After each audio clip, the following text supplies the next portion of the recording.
I'm Timothy Mangelmott. I'm the budget manager at SFMTA, both operating and capital, reporting to Jonathan Ruers, who is our acting CFO, and will join us momentarily. He just had a slight conflict, but he'll be here to help field questions. Great, thank you. I can go next. My name is Bonnie Jean Von Crow, and I'm the Building Progress Program communications manager in that. So I've worked prior to that, I've done communications around transit projects, and now I do communications around our Building Progress Facilities program and the upgrades we need there. And I'm also a proud member of Transit Riders. Hi, I'm Jim Morrell. I am an analyst in the Budget Financial Planning and Analysis Unit at SFMTA. I've been working closely with Tim and Bonnie Jean and Jonathan, who will eventually join us, on some of the proposals that you'll see today. And I'm looking forward to sharing those with you, and especially to hearing some feedback from your members. Great. Well, thank you all very much for introducing yourselves. And I know everyone appreciates your making the time to be with us and to kind of walk folks through some of the challenges and opportunities facing SFMTA. I want to let folks know you can post questions in the Q&A, and we will be going through those and providing them to the staff to answer when we get to that point in the program. It's a little easier if you use that particular tool, although we will try to keep up with chat. So we'll try to handle both, but if you do use that Q&A feature, and you'll find that sort of at the bottom of the Zoom, there'll be a little Q&A bubble. You can click on that and post questions to that. And that would be a great way to send your questions in. And we'll try to get as many of them as we can into staff when we get to that point in the program. And so with that, I want to get out of the way and let Tim and Jim and Bonnie Jean walk us through their presentation. And if this were a big round of applause moment, this would be when we would applaud you in. So consider the applause rising as you take over and lead us onward. Okay, I'll get into it. Hopefully I'm worthy of the applause, but I'm not sure that I will be. I'll try my best. So we're here to talk to you all about muni funding. But before we even get into a discussion about muni funding, the first thing we want to get to is how do we even get to where we got to in terms of our need for funding, and why is there such a big need for funding within muni? So the first thing that we want to show you all is there's this quote here from a report from Spur that you'll see here. It talks about we've had a structural deficit. We've been able to comb over our structural deficit with one-time revenue. But you'll see here the last line says, if Muni's structural deficit is not addressed head-on, in the years to come, Muni may have no choice but to increase fares and cut more service. So if you look at the very bottom of this was from a Spur report back in 2006. So this structural deficit problem that we've been talking about at SFMTA, it's not a new concept. Sorry. A little baby. This Spur report back in 2006 recognized the same exact problem, that our revenues are not growing as fast as our expenditures. When we like to think of budget, we think of it as ongoing revenues supporting ongoing expenditures. And we never want to use one-time revenue to support ongoing expenditures, because the one-time revenue, it'll disappear at some point. And without an ongoing funding source to support ongoing service, it could lead to some major drastic reductions that happen all of a sudden without sustained revenue. So structural deficit, this existed way back then. It's something that we want to try to address head on now. This slide shows what our current structural deficit looks like. Again, these structural deficits are based on scenarios. So what you see here is it's a scenario that doesn't quite yet assume full ridership until fiscal year 23. So basically getting back to pre-pandemic ridership levels in fiscal year 23, and what the revenues look like that back those expenditures that lead up to 100% or pre-pandemic service in fiscal year 23. So you'll see it's a structural deficit that we have that ranges in between about 120 to 130 million dollars. I mentioned one-time revenues because in SFMTA does a 2-year budget.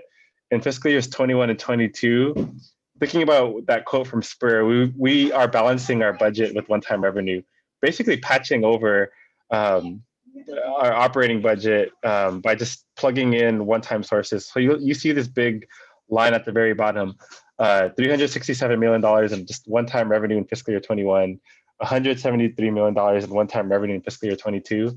And these one-time revenues are things like the federal relief that we got, using one-time just agency reserves or fund balance to balance our budget. But all those things are not going to happen again. We actually don't expect them to happen again in the next few fiscal years. So we need ongoing revenue just to make sure that we could keep delivering the same level of service that we had pre-pandemic. To give you all more context about the structural deficit, this slide breaks down our revenue into 4 major categories. You'll see passenger fares are in blue or dark blue. And then the other major one within SFMTA's control is purple, which is our parking fines and fees that we collect from things like parking meters or parking fines. When SFMTA was formed back in 1999, it was under the assumption that the parking, traffic fines and fees, for the most part, and then fares, like it would sustain SFMTA. But you'll see it's these two things are trending downward, right? Like fares are trending downward in terms of what we're collecting. Fines and fees are trending downward. A lot of this has to do with some of the policy decisions that we've made over time. So for example, some of the free muni programs that we've had, but it also leads to fewer revenue and us having to rely more on other sources as opposed to the enterprise sources that have always sustained SFMTA. I mentioned one-time revenue because you'll see here this line in yellow, impact of federal relief. Without this federal relief, we would not be able to balance our budget in these last 2 fiscal years.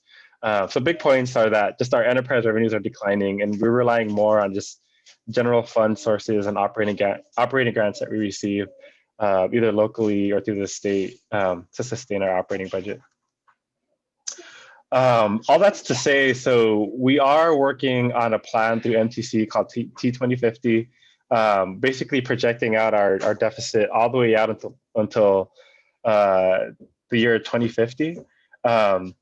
And so the problem when you do it that way, like when you look at the ongoing revenue versus ongoing expenditures, like it looks much more worse when you do that, when you look at it this way. SFMTA is facing a $36 billion just total deficit that we need to try to figure out when you just project it out all the way to 2050. It's a pretty daunting number. It's a real number. This is all based off of just our ongoing expenditures that we have in the budget and just the trends that we've seen for the different revenue sources. So it's a huge number. This is the same chart that we showed to our board a couple of weeks ago. So all that's to say, there have been a number of task forces that have been commissioned within the city in the last couple decades that talk about, one, either how do we raise funding sources for Muni, but two, how do we get Muni to be the Muni that I think we all want it to be in terms of service, in terms of being on time, and in terms of just getting the revenue to get us to that level of service. Some of these studies, just to highlight a few, are the T2030 and T2045 task forces. Those were commissioned by the late Mayor Ed Lee, and then the now current Mayor London Breed for T2045. And there are a lot of good things that came from these studies. A couple things I would highlight. So talking specifically about T2030, back then that study highlighted about a $6.3 billion just unfunded need for me to get us to what we wanted to get to. And then T2045 more recently identified about a $22 billion need. There have been a number of initiatives that came out of those. Kind of at the bottom, you'll see here. From T2030, there's a general obligation bond that was proposed. It talked about a vehicle licensing fee. Another revenue proposal was a 0.5-cent sales tax. The two things that did come out of T2030 that we actually did do are a big $500 million general obligation bond. So you'll see here, it's something that went onto the ballot and was passed. There's also Prop B, which is essentially a general fund baseline transfer that we get that's based on the population of San Francisco. And that adds about $60 million to our operating budget. So those two things are successful. And then more recently, T2045 It proposed many things. A couple of things passed, a couple of things didn't. A couple of things are on the shelf, which we'll get to in a second. But the TNC tax, which was recently passed, was something that was a suggestion of T2045. And then there was Proposition JK, which is a sales tax, which failed. And I think it's if Jonathan were here, and he's going to be here in a second, our CFO, like he would mention that it's a classic case of why we shouldn't split a sales tax into two different ballot measures, because people thought that why vote for Prop J when you could vote for Prop K. So a couple things that came out of these task forces, other things that came out of it. So I mentioned that a lot of these policies and programs that we had, it proposed many things to get Muni to get to what we want it to be. A couple of those things are Muni Forward. Some of like the quick and easy improvements that we can make for the Muni lines, and not so quick and easy to get Muni to be better. And then I mentioned some of these other funding initiatives that were proposed through these different task forces. And again, some of them went through, some of them didn't go through. And you see here on the right, kind of a summary of what's gone through so far. Okay, so all that's to say, getting to what we're looking at as part of the work that we're doing as part of Transportation 2050 with MTC. This is the big list, like the big all-in list of what we think it takes to get Muni the full funding that we need. So I'll touch on a couple of these. The first is this service sustainability. So I talked about the structural deficit. I talked about what it takes to get us to 2050. That number adds up to about $155 million per year in order to just sustain service. The other two things I'll mention, so SFMTA owns about $14 billion in just assets. So think about like the overhead lines, think about the signals that we have in the city, think about the fixed guideway on the track that our light rail vehicles run on. And so with those $14 billion in assets, in order to ensure that we can just replace some of these assets on time when they start dilapidating, and so that there's not a big Muni meltdown because like the overhead line went down, it's about a $225 million annual investment to get to that. And then the other part is just eliminating the backlog. So SFMTA does not have enough money to replace a lot of these assets. And so we have a big backlog of assets that just need to be replaced. And so to get those things into a state of good repair so that things aren't just on the cusp of breaking down, that adds up to about $185 million. So this list all in adds up to about $700 million annually. Sorry, it's telling my daughter to keep it down. COVID life. All these things add up to about $700 million. And this is what SFMTA thinks we need, one, to address the structural deficit. So we have to do like crazy things like raise fares all of a sudden, like at a high level. And also just to make sure our assets are just good to go so that there isn't any crazy Muni meltdown. So all that's to say, so there are a number of potential revenue ideas that we have. Some are voter required, some aren't. Kat had mentioned that you all wanted us to focus on the things that are going to go to the ballot imminently. So essentially what I did is I admittedly stole these slides from what we presented to our board, but I highlighted the three things that are going to be going in front of voters in the short term. So the three things are a $400 million general obligation bond, which are going to go largely to fund the facilities to house a lot of the new vehicles that we're purchasing, like the new light rail vehicles. A second thing that would be going to the ballot pretty soon in the same year, expected in 2022, is a Plantation community facility district. Essentially, it's more or less a parcel tax that essentially is used. It's a parcel tax based on the benefit that San Francisco residents receive from being essentially close to signals and different modes of different light rail across the city. And then the third thing is being led through the San Francisco County Transportation Authority. which is reauthorization of the Prop K sales tax. So essentially, to explain it, so for those who don't know, Proposition K, it's a half-cent sales tax that's imposed on the city, and that sales tax is in perpetuity. It lasts forever, or at least until humans exit the earth. But then the sales tax is bookended by 30-year expenditure plans that dictate how the sales tax will be spent every 30 years. And so that 30-year expenditure plan is set to expire soon. And so what we want to do is, working with the SFMTA, reauthorize the half-cent sales tax and come up with what the new expenditure plan will be. It doesn't mean new money for the agency, but it does mean that we can figure out what we'll be using the sales tax for, and it will mean that it will give us the ability to borrow potentially against future dollars of Prop K. There are other big measures out here that we can go into in more detail. These aren't things necessarily that'll be done in the short term, but there are many ideas that we have. Before you jump off that other slide, can I just add one additional thing to that? So Yeah, in terms of the measures that are being looked at, you know, as Tim mentioned, the SFMTA, you know, will work closely with the Board of Supervisors, who would be putting, you know, any measure on the ballot. And these are all things that we're still exploring.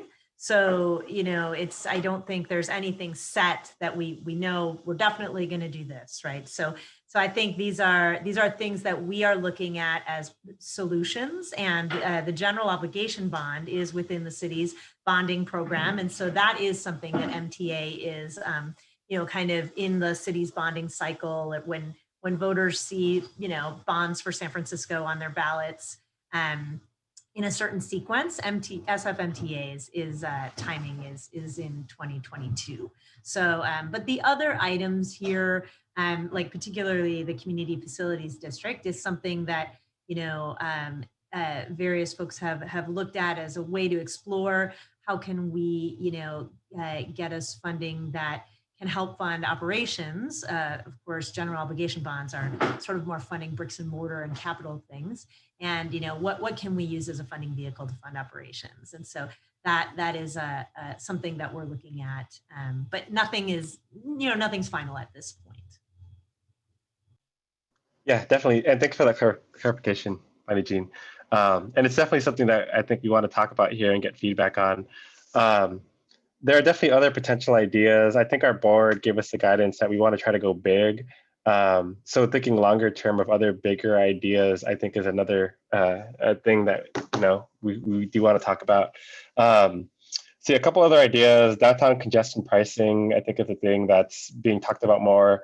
Again, the SFMTA is also has also led a study on trying to get to congestion pricing. Other cities have already implemented something similar, and I think it's something that is pretty promising. But again, you'll notice here that a couple slides ago, we talked about this big need, and looking at some of these revenue sources, like these revenue sources aren't humongous compared to what we think we need. And so I think it's a thing that we're always trying to look for, and we always want to things that we want to talk about so we can get ideas on how we can get to what we need to get to. Okay, I've done a lot of talking. Jim or Bonnie Jean, let me know if you want to add to anything I mentioned. Otherwise, we can get to the question slide.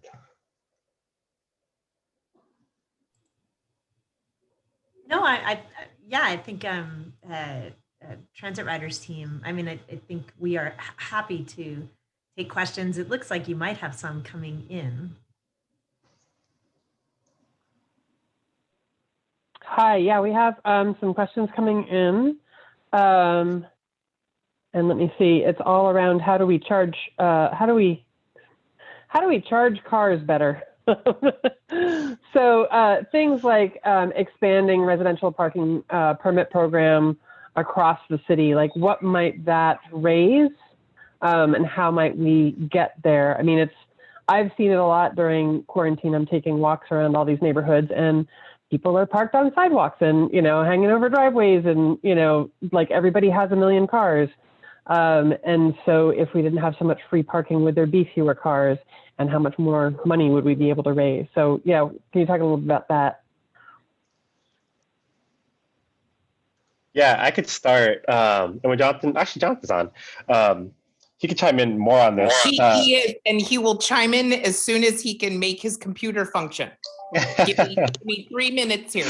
Yeah, so let me start as he's doing that. So we did have a line in there for parking tax, or sorry, for not parking tax reform.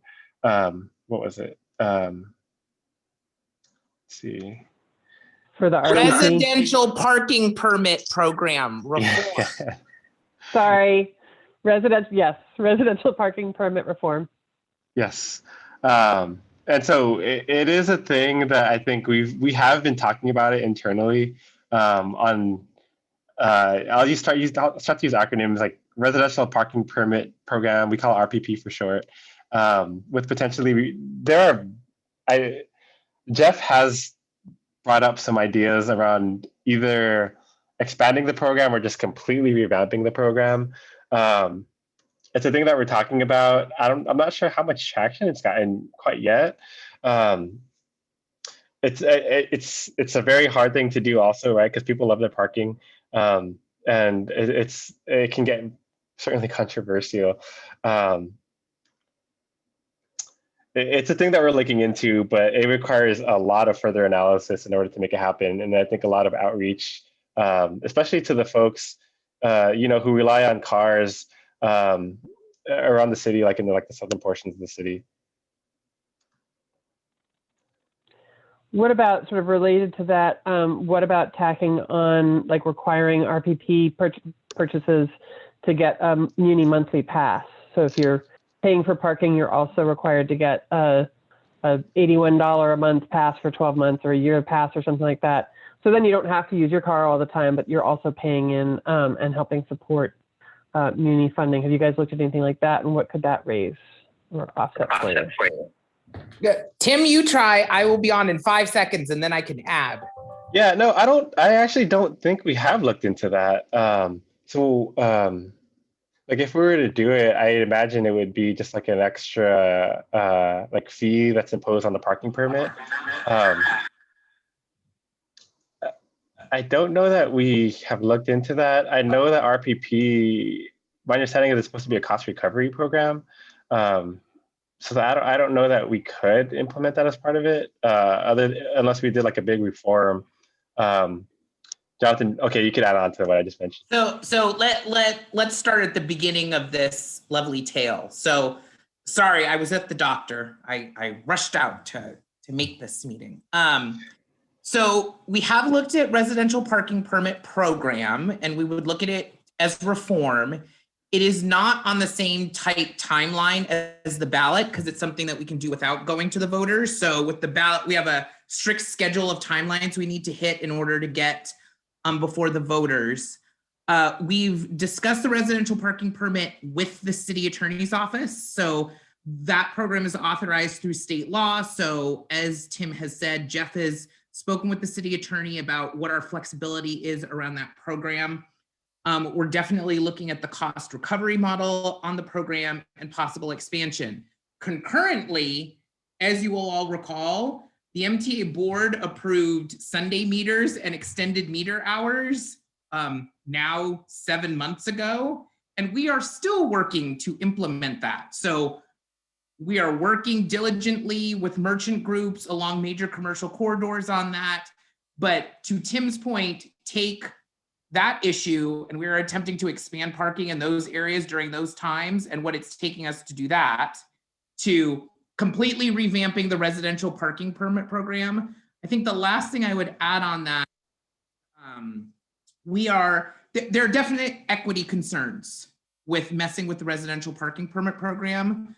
The last part, sorry, second last, Kat and group, the next question about, essentially it's a mobility permit, Kat, with regard, so Gwyneth Borden, the chair of our board, did ask at our last MTA board meeting, and we've kind of subsequently followed up about how could we charge for holistic transportation and mobility in San Francisco? So kind of being, not looking at it at the mode, like parking for transit, like what if you could just buy into transportation? And we are both the team that works on our fare policy and revenue programs and our IT group are looking at that, because I think maybe this group knows we're doing a new customer information system and we'll have a new app that we'll release as a part of that. So we're trying to get in front of that and see what might be possible. So we have to do that also, so the group knows we have to do that in light of Clipper in our partnership with the region. So all of those things are being investigated. I think, to Tim's point, the rate of speed each of those moves is up for question.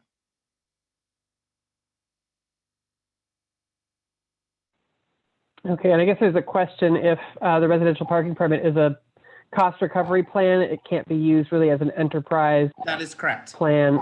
That is like where you would need to change state law. Yeah. Yep. Okay. But if I were to debate that point, the other half of that, which the city attorney has discussed with us, is it depends on what costs you're recovering. Like, what if you are mitigating for the cost of transit? So it depends on how we define what cost recovery is for that program. So if you have to have more residential parking permits available or more parking available because people are choosing cars because transit isn't functioning, there is a logical nexus that you can start to draw, but it is complicated. All right. I think there's sort of a question, if you could go back to the slide where you have the revenue measures, the ballot measures in yellow, if you can go back to that slide, and just quickly again, like what's in yellow and why, what are the rest of them? Are you advancing the other ones? And maybe since everybody's talking about parking, talking a little bit more in depth about like $75 to $500 million. What's the analysis on that? Yeah, so the ones, items highlighted in yellow are the ones that I think have much more traction than that. So can you guys hear me? My internet is not good over here. The ones that we're expecting to move forward in the ballot in 2022. I mean, obviously there's a ton of work that has to happen in terms of outreach and to work with obviously the transit riders so that we can make these things a reality. But the general obligation bond, as Bonnie Jean mentioned, we are on the city. So SFMTA doesn't issue the general obligation bond, the city does, and we're on the city's program, general obligation bond program. And they have slotted us for 2022. And then the other two, we're aiming for that date, which is why we're highlighting them there. And then the other things on this list, I think they're definitely ideas that we could try to advance more, but the three in yellow have much more traction than the others. Yeah, I would say on the parking tax reform, the 75 to 500 has to do with if we were to reform the tax, and that pretty much means, like, currently the parking tax in San Francisco is a sales tax on commercially sold spaces. So as an example, a simple reform we could make is to include all commercial spaces, whether or not they're sold or not, and apply a flat rate to those taxes rather than a sales tax if they are or not used. So that's a simple thing that could probably generate, around 70 million. The 500 million is, what if you were to include every parking space in San Francisco and essentially put a flat tax on it, sort of the idea that you had, Kat, like, okay, we're going to tax you for this parking space, but we're going to give you free Muni with it. Like, we're going to give you a transit pass. That's kind of the trade-off. So if you were to essentially put a fee or tax on every space, including the non-metered in San Francisco, you could start getting to numbers that high. And then, the other two, the additional half-cent sales tax is definitely on the table as reauthorization moves. I think the three things are, one, the sales tax is regressive and makes people nervous. Second, with San Francisco's current sales tax and capacity, there's discussion about how you want to use that remaining capacity, kind of as you start getting that 10% state cap. And does it put at risk the reauthorization, if you try to add another half cent? So I think all of that is up for discussion. It does not mean that we wouldn't consider another half cent. Many other counties in the Bay Area have layered transportation sales taxes, like 2 or 3. So that's definitely not off the table. I think, and then the vehicle license fee is always on the table, except it never polls well, like ever. It never has. Like every time it's been polled, it doesn't pass. Maybe times have changed and people would think differently about that. It's also a declining source. Like it continuously goes down. Like I pulled the number of vehicle registrations in the city and they are declining and are on the decline. So when you talk about sustainable funding sources, is it really sustainable for the agency? So again, all of these are being worked on. All the things on the list are being worked on. It's just the timing and pace of them are different. And so for the things that Tim has put in yellow, it's the things that we think for a June 2022 ballot might work. Great, that's a great clarification. Thank you. Explanation of those pros and cons and how to prioritize what we get ready to fight for, because everything's going to be, it's going to be a big push to get all this passed for sure. On general obligation bonds, is there a reason to cap it at 400 million? Is like, how did that number come about? So the MTA doesn't pay for the debt on the city's general obligation bond, the city's general fund does. And so the city in the general fund obligation bond program has committed that there's a cap at the top of how much of property taxes that they will use to do essentially a rotating bond program. So capacity comes into the bond program when another bond is retired, and they never use beyond the cap for total financing. I will tell you this, in the 10-year capital plan that's going forward right now, the transportation geo bond is the biggest one planned for the next decade. There is no bond bigger, like the affordable housing bond, the rec park bond. We are getting the biggest one, which is good. The capacity only allowed for 350 million like 2 months ago, so it got up to 400. So that's positive. So that's the reason they're working within the total cap of financing for all geo bond programs, and we can't exceed the cap. So we've gotten as much as we can get. Great, thank you. There are so many good questions in here. I can't keep up, folks, so sorry. Can you speak a little bit about other sort of revenue sources that SFMTA could do, like developing properties? I've heard talk of selling off parking structures to make money off of them, or building housing, or if you're doing subways to make stations where there's leasing opportunities that bring in revenue. You can talk a little bit about that. I don't want to get too far in the weeds on that, but it is interesting stuff. Sure. So probably our biggest bet, and Bonnie Jean, it's part of her life to do this. So the agency's building progress program is looking specifically at rebuilding and using all of our properties. And we think, based on some projects and development potential in the pipeline, that we can generate $25 to $30 million a year, run the exact same operations and modernize our facilities as they are, but have positive revenues coming into the agency. So the first major project, the joint development project, is at the Potrero Yard. The city and the MTA jointly made a policy decision that on that project, the MTA would make no net revenue, meaning the development wouldn't add revenue for the purposes of transportation, with the understanding that future developments absolutely would. So we are now moving into the phase of looking at the Presidio Yard. That's currently in planning. We are also looking at a development at 5th and Mission, where we have that garage site that's right on the edge of Central Soma, and at Moscone Garage. So with regard to parking capacity, I don't think we'll be selling anything, but we will. Moscone is probably one within the total parking capacity we have in the city, where we would consider a development alternative and just completely lose the parking with a permanent ground lease. So we know those, based on the estimates of the land value and air rights, that we think we can generate at least $25 million just from those 3 properties I mentioned. If we hit the right development window, we have a good partner. So we're definitely pursuing that. Like, that is going to happen anyway, and we're actively working on it. Bonnie Jean, do you want to add anything, or did I do my job well?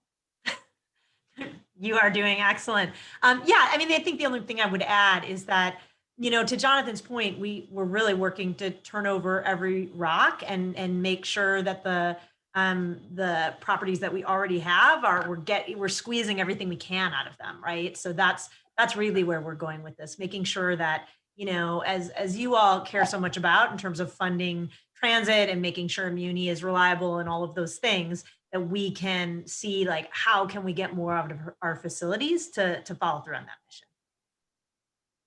And we're also pursuing partnerships. So Jim Morrell is working to develop something where when we look at our free programs or transit, or looking to expand to make transit more affordable to people who need it in San Francisco, you know, what options can we pursue on that? The reason I was late is I came out of a meeting on cable car, which has been the big topic of discussion in the past week. And so, you know, maybe philanthropy or raising funds around that major capital need, you know, that's a multi-$100 million capital need for that system. That might work. The other thing that I do want to mention that doesn't often get spoken about, so again, development, you know, parking policy are 2 things we've discussed. The third one is we have a whole staff at the MTA that work actively to raise additional funds from the federal and state government. So we are actively looking at the INVEST bill right now, which is probably going to be the new 10-year transportation bill, and seeing what changes with regard to formula funds for transit, how to better fund complete streets and get kind of money out of the bureaucracy of FHWA directly down to cities. So we're partnering with, like, the National Association of City Transportation Officials, NACTO, on that right now. We're working with the state, pursuing state law changes. Again, like SB 288 as an example, if we can reduce the cost of capital projects by reducing the amount of time for CEQA, that saves the agency millions of dollars that goes back into the investment of the system. Plus, we bring in millions of dollars in competitive grants, and we're actively putting out applications. So at the same time, we're working with our federal partners on changing kind of the scope of some of those programs in order to bring more money into San Francisco. Most recently, we got a COVID innovation grant where we are going to work on a national transit resiliency strategy, literally for all transit agencies in the United States, with the focus on how do you bring the paying rider back and create confidence in transit. So we're partnering with the Institute of the Future, with Clear Channel and Intersection on kind of figuring out that messaging. So advertising, you know, increasing the ridership, increasing the paid ridership is also a strategy that we're working on. So ridership, development, parking policy, federal and state advocacy, we're working on. That's great. Yeah, somebody asked in there about specifically sort of greenhouse gases, like clean energy efforts at both the state and the national level, that, like, can we get operating funds out of those? Are those part of that mix of the state and federal funds that you're talking about? Does anybody know? Yeah, I could speak to some of that. They're definitely, especially on the capital side. I'll give you some real life examples. SFMTA just issued, it's not on this list because it's happening already, a revenue bond, basically our own debt. And we're issuing, I think it's like $137 million. And it's the first time ever that we're doing a green bond. And that gives us a major advantage in the market because it's a green infrastructure that we're backing the bonds with. And so it's much more lucrative to buyers. That's one example. There are other competitive grants out there. For example, there's one called it's TRCP for short. I think it's the Transit and Intercity Rail Capacity Program. That's funded through basically cap and trade dollars. And so if an agency can show large reductions in greenhouse gas emissions, then you have a much more competitive chance at getting these funds. And SFMTA has been successful with this grant. a couple times in the past, just because we're able to demonstrate that, you know, we're pretty, it's good because we're pretty green with a lot of the stuff we do. I mean, like, it actually gets us much harder, right? Because we already have hybrid electric vehicles. And so we're converting, our applications are now hybrid electric to electric. And so we're competing against other rural places in America where it's gas to or hybrid electric. And so from like the federal government's perspective, for those competitive grants, it's much harder to get those because, you know, San Francisco, I think is pretty high up there in terms of setting the standard across the country. So yeah, definitely, we definitely try to play up, you know, us being much more green than our counterparts across the country. Yeah, thank you. No, and I understand that. I understand that's true that we've done a really good job with that, which can kind of hurt us sometimes when we're trying to compete for these funds. On that, is the San Francisco's climate action plan to achieve zero emissions, you know, all those sorts of San Francisco goals for sustainability, how do those inform these plans and how you're approaching these things? Oh, yeah.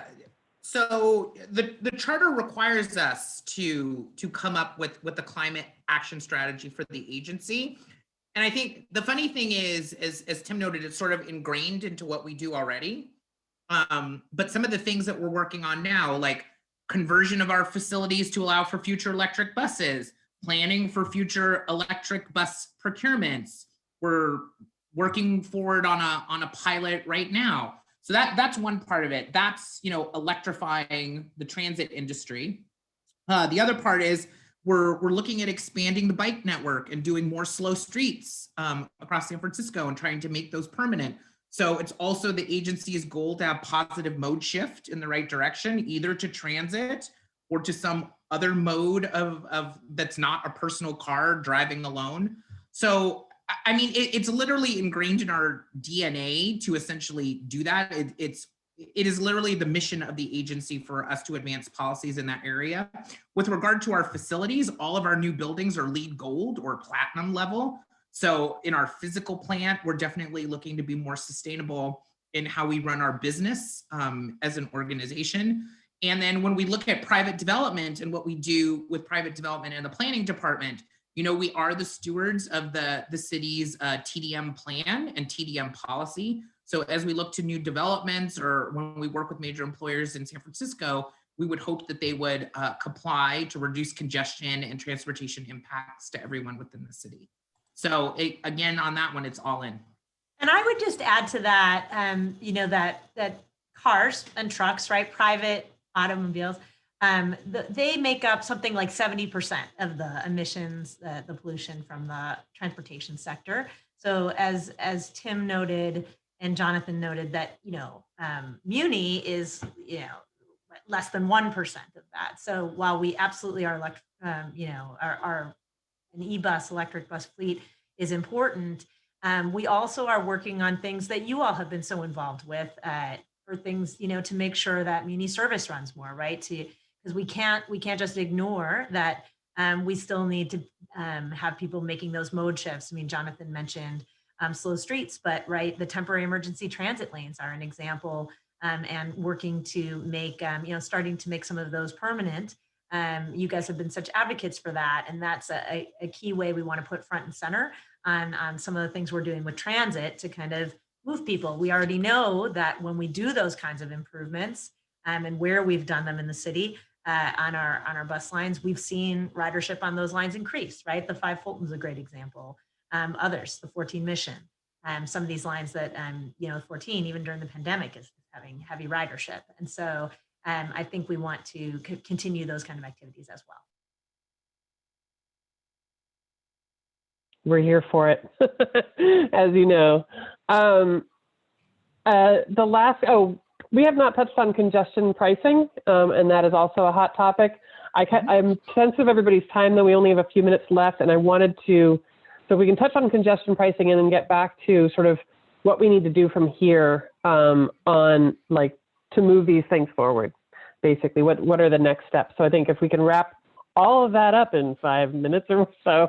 I'm happy to stay a little late. I don't know what your guys' time is like, but I want to be respectful of people's time. So yeah, so congestion pricing and then sort of, yeah, where we go. Yeah. So the Transportation Authority is working on a plan towards congestion pricing. I think their timing is, I mean, you couldn't even really start a system until like 2024 or after that. And then, then the system's implemented, then it happens. There is a pilot that we're working on with them for Treasure Island. So I think that will be the first test of a system like that in San Francisco. We've generally agreed though, if the purpose of congestion pricing is a nexus against current congestion in the city, that really the dollars raised through that, if there are positive dollars after you pay for the system, those should really go to transit system expansion and not kind of the core system that we're talking about now. Where we are today, kind of get to what you're talking about, Kat, is we really need to stabilize the service. Many people on this call, and I've said this a couple times in the past 2 weeks, we as the MTA come forward and say, hey, we're going to do this for you, help us raise this money. And we're successful. And then we go 2 to 3, 4, 5 years in, and then all of a sudden it's like, wait a minute, didn't you just tell me 4 years ago you were going to do that? It just seems like we just never catch up. Like we never quite get there.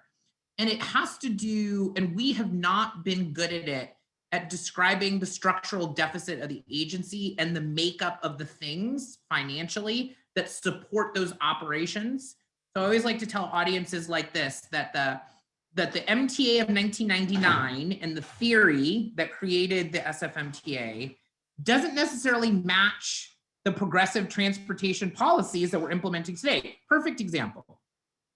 We expect that parking largely will cover the cost of transit. That was the theory of 1999. But today we do a program like shared spaces, and so we want to positively support the economic recovery of the city, right? But there's parking revenue lost when we do that, one. We want to daylight numerous parking spaces and intersections for the purposes of Vision Zero, which is absolutely correct and good public policy. But then you lose $1 that goes to transit. Like those are the hard choices that we need to face. And when we make those progressive transportation decisions, we need to consider the financing that goes behind those services. And I think what we're talking about now is not necessarily modernizing our transportation policies or programs, but modernizing the financing that backs all of them so we can deliver. So the first step, and what we're really trying to focus on, is how do we stabilize the service? Like, how do we stabilize the service so we can get to the service that we promise and people see stability and reliability in that? And then we build upon that. And how do we do that with the infrastructure? How do we make sure that the infrastructure, that we can at least keep pace with the state of good repair and we don't see our backlog continue to grow? Like, that to me is the first step. Because again, that stability and reliability will mean when we come to the voters next time, like, hey, we'd like to expand service, as Mission Bay continues to grow and develop. Hey, Central Soma is starting to densify, right? We need to have dedicated transit lanes and we need more vehicles and more service. People will believe, the MTA, you can get that done. You can make that happen. And so what I often talk about, is creating a relationship with the voters. You make a commitment, you follow through and successful, it's much easier the next time you hold out your hand. People know what they're buying and know that they're going to get what they were sold. So I hope that partially answers the question, Kat, but stability is number one. Yeah, I mean, I think it puts it into perspective that we do need to pursue vehicle license fee, parking reform, the residential parking permit, but that all of that stuff and congestion pricing, but all of that stuff on its own is not gonna do it. So we have to build the faith that SFMTA can deliver, and we have to build the faith that it's a good investment, and so that we can get the voters interested in taxing themselves. This isn't really fair with 2 minutes left, but somebody did mention the recent controller's report about the difficulty that SFMTA has had in delivering major capital projects. I haven't read it yet. I haven't looked into this at all yet. I've just read headlines. I'm way behind. But I've read it we 3 all times. 3 times I've read it. Well, we've all seen Central, what's happened with Central Subway, what's happened with Van Ness. This isn't really in your guys' bailiwick, I don't think, but do you feel confident that the project management office noted in that thing is mine? They report. Yeah, no, this is right up our bailiwick. It of us. is our job to implement the fixes. So go ahead, ask your question, Kat Carter. So, well, do you feel confident that you're developing a good plan in response to that report, that we can really work to gain the public trust on those things, because it has been, eroded. Let's just say politely. Yeah, if you look at the Board of Supervisors meeting that I was at, I don't know, 2 weeks ago, getting grilled alive about our revenue bond program, I freely admitted that we have not been perfect in that area, and that there have been cost overruns and things have been late. We back in 2016, the funny thing is, a lot of the projects the controller's office looked at was in that period, and like just before 2016 and around there. So you're getting a retrospective view in that audit of what they saw, of what we saw at the same time. And at that time, we did a project delivery framework, and there were, I can't remember, Tim, I want to say it was 13 recommendations that we came up with independently on how we needed to fix things and do business. A good example I'll give you is the Building Progress Program and what we've been able to do with the Potrero Yard. In 2 years, 2 years, people, 2 years, we were able to get to a project application, get to a CEQA administrative draft, have successful public outreach, and develop essentially a funding plan on how we would finance it. That's 2 years. It took them 10 years to plan the Central Subway. We got it done in 2. Some of the lessons learned that we implemented in doing the program is, hey, why do you do everything sequential? Like, why do you get your environmental resources when you need them and then go through 6 or 8 months to go through the contracting and bureaucratic process and then start environmental? Because you lost 8 months. Why don't you line like outreach, start on your contract, so the day you need to start, you got that. So doing things in parallel was definitely a lesson learned. I think on Van Ness, you'll see our implementation of Gary is completely different than what we did on Van Ness. The lesson learned from Van Ness is we wanted the perfect project, and we spent 6 years trying to plan for the perfect project and trying to find somebody in the world that made a left side boarding trolley coach that we don't use in the rest of San Francisco. And so what we did, the lesson learned there was the riders on the 49 and 47 could have realized a ton of the benefit in advance. We could have done a temporary dedicated lane. We consolidation like we did with Muni Ford and many other areas of the city. So on Geary, the lesson learned is let's phase the project. If we can get 70 to 80% of the transit benefit just by doing essentially BRT light while we figure out the infrastructure state of good repair stuff. So again, not doing things sequentially, but doing them parallel, we can get a lot of benefit to the rider, and that's panned out. That project's going amazingly and has been working. So, I could give lots of examples where we've taken specific lessons learned, and you can see we're starting to turn the corner, like Quick Build. Quick Build is another example on the street side where it's like, you know what, let's use our own shops, like let's go smaller scale.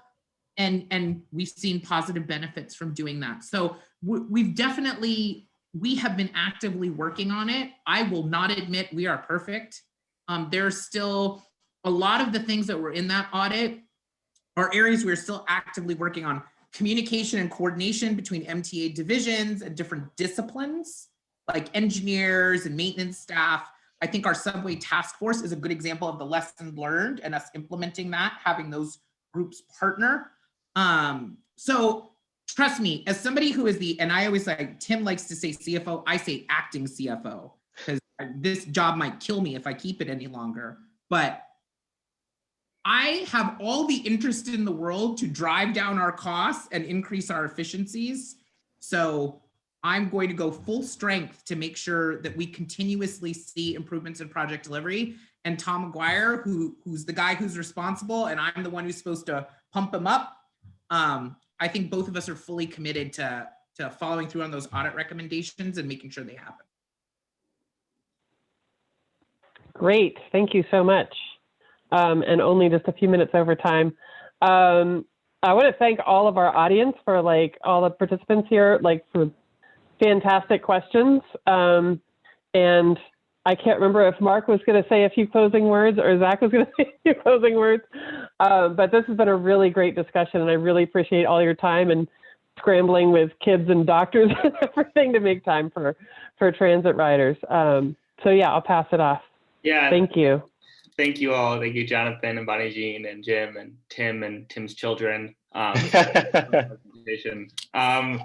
We're really excited as transit riders to explore potential funding measures. We know that with Muni in a big structural deficit, we're going to need to really build the political will to win at the ballot in 2022 and beyond. So coming out of this, there's a couple great ways to get involved. You can join our transportation or local funding working group, which we're launching next month to evaluate all the funding measures that our wonderful SFMTA staff went through. How we make sure that they are equitable and progressive, making sure that that funding is going to the needs that riders know we need. And then how do we build a political will to make sure those things happen? Transit Riders is going to be on the front line leading this fight up until June 2020 and beyond. And this working group is the way to get on the ground floor of that process. The other thing I'll mention is it's not just about volunteering and voting at the ballot, but we get our strength from members. Members give us the political power as well as the financial power to be engaging more riders, to host these events. So if you're not a member yet, please join San Francisco Transit Riders, help support our transit advocacy, which, if it wasn't clear tonight, is very needed in this city. If not, renew, get involved in our events, sign up for our email list, and we will be in touch with more opportunities going forward. But again, thank you so much to our wonderful SFMTA staff, and we look forward to working with you going forward. Thank you. Thanks, guys. Thanks for having us. Yeah, thanks for having us. Thanks so We much. love getting grilled. Have a great evening. Thank you all. That was not Great. grilling, Jonathan, just you wait. That was fair.